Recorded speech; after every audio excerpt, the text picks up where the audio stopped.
ஷிர்க்னா என்னங்க? இஸ்பாத்துல் உலூஹிய்யத், அல்லாஹு தஆலாவினுடைய இலாகாக ஆண்டவனாக ஆகியிருப்பதற்கு தகுதியானவர் என்று ஒருவரை சொல்வது, அல்லது இபாதத்திற்கு தகுதி உள்ளவர் என்று சொல்வதுதான் ஷிர்க்.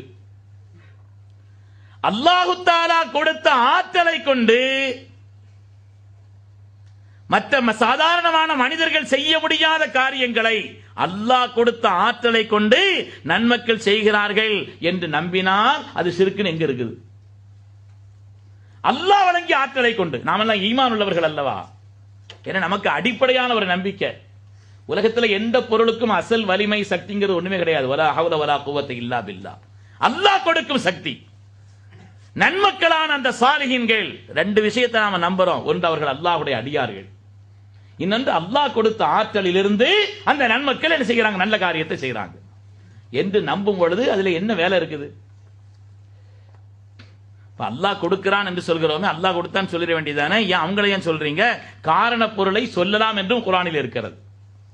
குர்ஆன் ஷரீஃபில் அல்லாஹ் தஆலா ஒரு இடத்துல சொல்றான், அல்லாஹு யதவஃபல் அன்ஃபுஸ, உங்களுடைய உயிர்களை எல்லாம் அல்லாஹ் தான் உங்களை மரணமாக்குகிறான் அப்படின்னு சொல்றான்.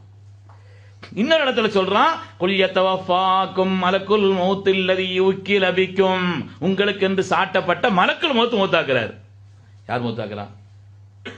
அல்லாஹ்வா மலக்குல் மௌத்தா? அல்லாஹ்வே குர்ஆன்ல ஒரு இடத்துல அல்லாஹ் மௌத்தாக்குறான்ங்கறான், இன்னொரு இடத்துல அல்லாஹ்வே சொல்றான் உங்களை மலக்குல் மௌத் மௌத்தாக்குறாருங்கறான். யார் மௌத்தாக்குறது? யாரு?